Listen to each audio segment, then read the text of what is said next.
Business on Purpose podcast.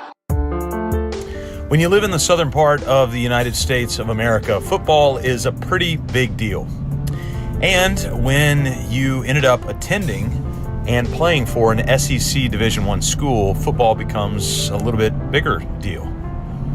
That's why this week was so painful and yet so enlightening. Hey, it's Scott Beebe with the Business on Purpose podcast. Time to be liberated from the chaos of working in your business, and let's see if we can help to deliver life. This past week on Monday night, the Clemson Tigers, I'm a South Carolina Gamecock, so for those of you who do not know, that is an arch rival. So for those of you who are in Europe and you pull for a significant football team, then just imagine who your arch nemesis is, and that is the Clemson Tigers to us. And for the last 5 years, I have consistently watched them each and every November beat us on the football field, and then for 2 of those years go on to win the national championship of collegiate football in the United States. In other words, they are the best team in the United States of America. What's even crazier, for those of you who don't know, is that Dabo Sweeney, that's right, his name is Dabo, who is the head coach and has been the head coach since mid-season of 2008, was simply a wide receivers coach who, in the middle of the season, saw his head coach get fired, and a group of suits walk in the door and essentially say, "You are the head coach." From that time, Dabo Sweeney has impressively built a legacy. Now, what's ironic is, I believe it was about the first 5 years of that, he did not win against us, the University of South Carolina, and then since he has not lost against us. And quite honestly, it might be a while if recruiting is any indication for what happens. So how in the world does a lowly named wide receivers coach at an average university end up becoming the head coach and then changing a culture that within 10 years now is amongst talks of potential dynasty? Regardless of what you think about it, the emotion that you got caught up in whatever team that it is that you pull for, you have to pull back and admit that even though he talks a lot, it's impressive what he's done. And there's one statistic that jumps out at me more than any other. Now, I'm not saying that he or the program is pristine. In fact, as a rival, I like to think that they're anything but. I just can't say that when I take emotion out of it, though. But the reality is, in all that is good with leadership, Dabo Sweeney has seemed to do a pretty impressive job of laying down a culture that many others that he goes against simply don't have. Here's why I appreciate so much what he's done, is because if you can have championships, that's fine.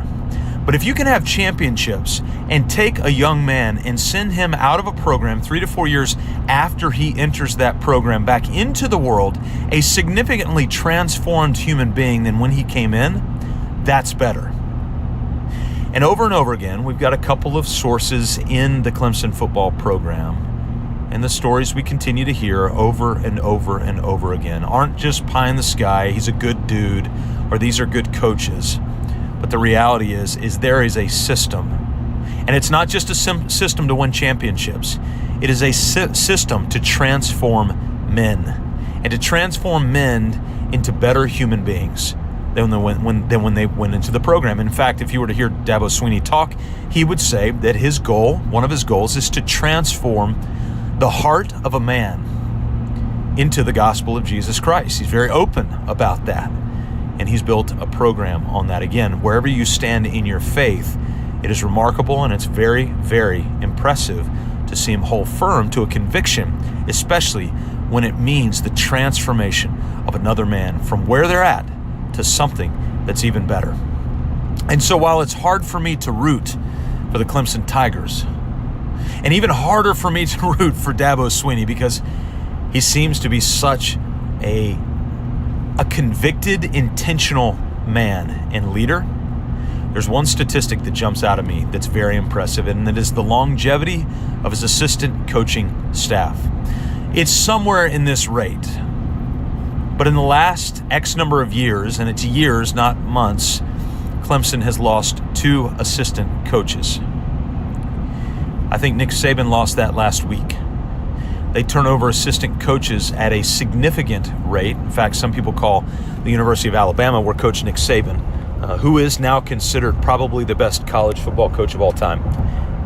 University of Alabama turns over and, quote, rehabs former head coaches. So Butch Jones, the former head coach of the University of Tennessee, Sarkisian, former head coach of the USC, I forget the name, the head coach, former head coach at University of Maryland, are all assistants at the University of Alabama. Lane Kiffin, former coach for the Oakland Raiders and USC, was at Alabama. So it's looked at as kind of a rehab gig for former head coaches from other organizations. And so they come in there and then they stay for a couple years, tough place to work, and so they end up leaving.